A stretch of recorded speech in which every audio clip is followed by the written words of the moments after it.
Evening. This is a follow-up to the football scandal video that I posted earlier today. I forgot one important thing. Karen Brady. Now, when she was at Birmingham City in the back office, they were raided under financial rules and some dodgy dealings with their then owner, Carlson Tang, or whatever his name was, Chinese guy, Malaysian guy, very bit of a crook basically. She's also got personal links to Lord Sugar, Alan Sugar, who was obviously in charge of Tottenham, and she's actually currently involved with West Ham for the second time around. So she's been around the football game a while. She has links to two clubs, one club that has been investigated in the past and one club that is currently being investigated. So this is kind of interesting. Will this bring other clubs into the investigation going back God knows how many years, because she's been involved in football for near on 25 years in an administrative role.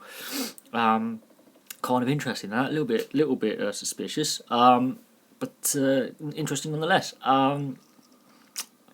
That's something I think should be investigated further. With regards to the season's almost over. Newcastle are clearly promoted at the moment as it stands, and West Ham are clearly safe in the Premier League as it stands. So they're not getting relegated, Newcastle are going up.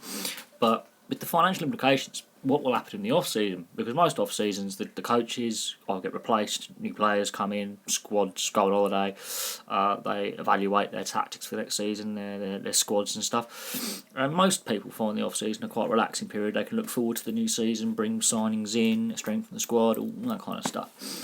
But when the scandal of Cronulla, especially, and Essendon, those two scandals in Australian sport to do with drugs, the performances on the field fell away. Cronulla got the wooden spoon, finished bottom of the NRL ladder on merit, because they really were that bad in 2014. They were absolutely shocking.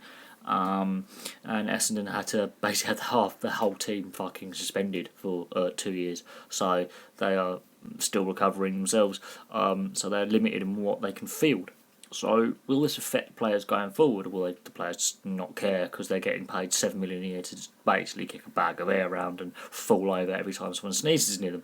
That's the problem with football. There's too much money in it. I think the money's reached a point now where, look at FIFA and UEFA, completely corrupt organisations that we've actually signed up to as a FIFA and UEFA member as the FA.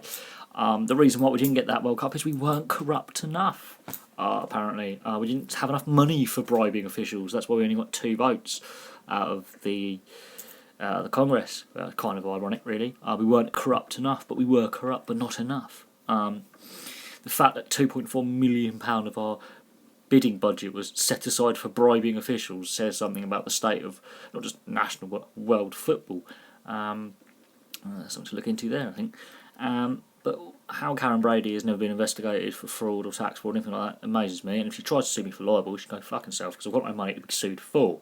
I'm stating an opinion. I don't have fact. This is one. I'm not saying she's definitely involved, but it looks a little bit suspicious that a club she is involved in and a previous club she's been involved with have been investigated for financial irregularities, be it the owner or the club themselves. So there's a strong link there.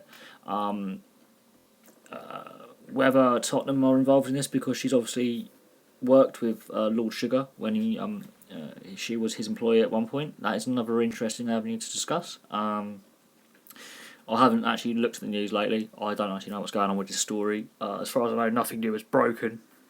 If it has, please comment below, and we will obviously have a further thread on this tomorrow when more details emerge of arrests made and investigation progress.